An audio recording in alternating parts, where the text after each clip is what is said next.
ancient constructions where they're so fantastic in their mathematical construction, where the same patterns, the same lengths, the same mathematical blueprints appear all over the world in these incredible ancient structures going back thousands of years, and the archaeologists go, oh, well, they're all the same. I wonder why. They knew about this pi and this golden mean and all this other stuff, and these over here also knew about it. Why do they do that? Because, did they go traveling? No. It was the ancient knowledge when we had a global advanced society that filtered down through this now disunited global society. But it was the same knowledge, and they built in the same way because they had the same mathematical knowledge. And they understood the nature of architecture and how you can manipulate energy fields and how you can create different realities by using numbers and all this stuff. And this is why the Illuminati, to this day, construct their major cities and focal points with these street plans that I was talking about earlier. Because they've retained, through the secret society network at the highest level, this knowledge, this understanding of how you can use numbers and mathematical patterns to manipulate energy fields and therefore manipulate people who live in those energy fields. Going back to the ancient structures like Stonehenge, they weren't put in that place in that way by accident, but because they had this ancient knowledge passed down. This guy, Leonardo Pisano Fibonacci, he was Italian.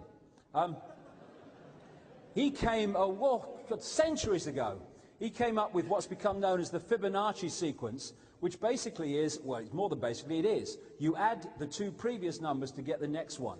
So it's 0 and 1. 1 and 1 equals 2. 2 and 3 equals 5. This Fibonacci sequence is found all over nature, in the way that plants grow, in the way that shells form, in the features and distances between them in the human face. Because everything in the end can be broken down to mathematics, because it is a mathematical construct, this matrix that we are perceiving as reality.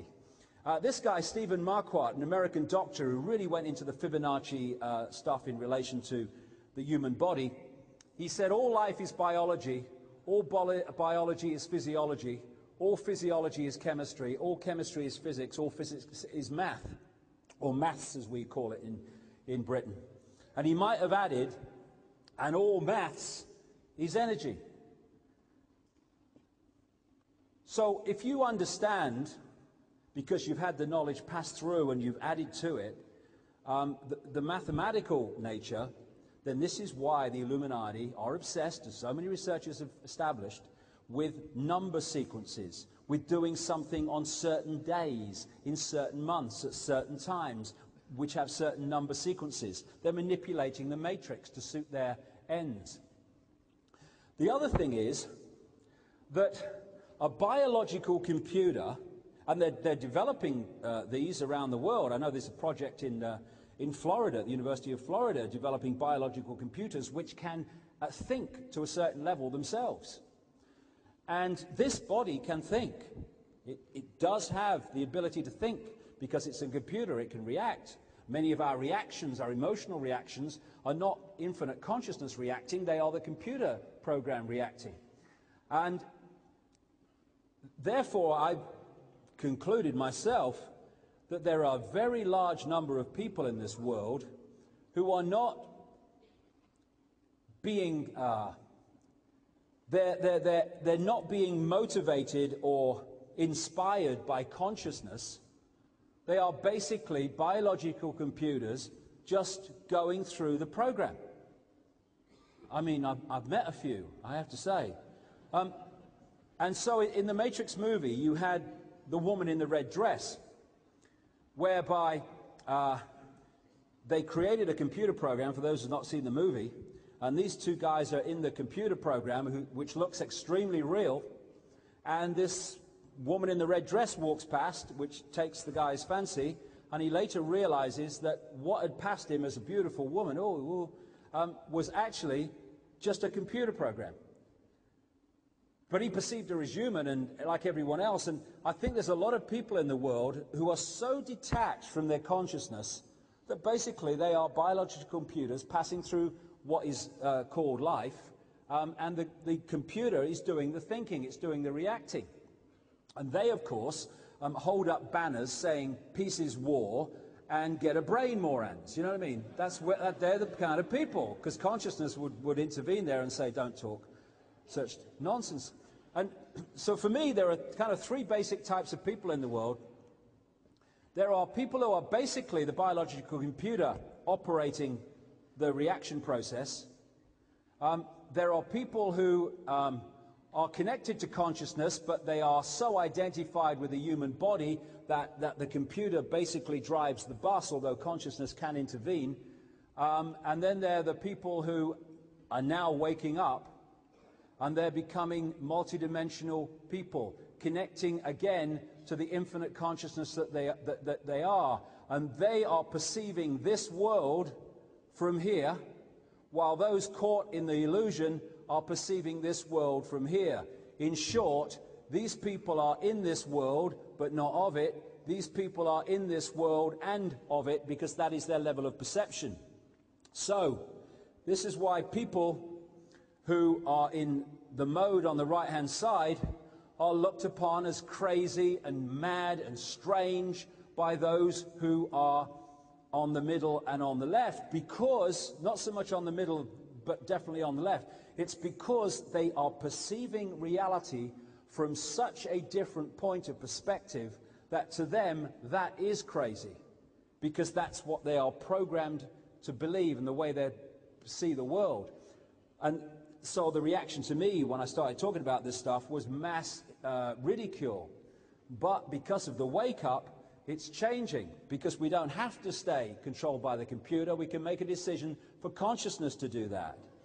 And, and for me, I call them the red dress programs. For me, a lot of these Illuminati bloodlines, if not all of them, are biological computers following a program. And the program's in the DNA. And they're not really in charge of events. The program is in charge of events.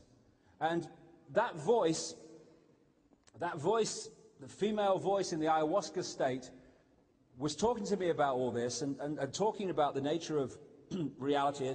And it said to me this, because it did most of it by asking rhetorical questions.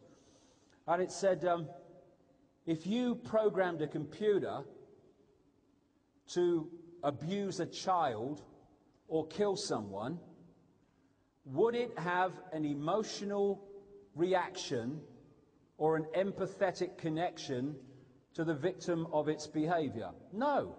It's following a computer program. And in so many symbolic ways, these people are so computer-based rather than consciousness-based that they have lost the ability to empathize with the victims of their behavior. Therefore, what would limit our behavior does not limit theirs. So mass slaughter, they do not have a problem with when it would cause us mayhem. So all over the world, in different races, not a racial thing at all, there are these people following the computer program, and they're being manipulated to do so and encouraged to do so by the Illuminati hierarchy who understand how all this works. So what is reality? What we're told to believe it is. Through religions. In the end, they may have different philosophies, but only slightly, if that sometimes, but they are selling a belief system, overwhelmingly, the vast majority of them at least, which is saying, this is the prison you need to live in. That if you step out of it, then you are no longer one of us. If you step out of it, then, oh, the devil's coming. And the religions have been used magnificently to keep people in this tiny prison box of perception that stops us getting out there and becoming infinite beings that we are.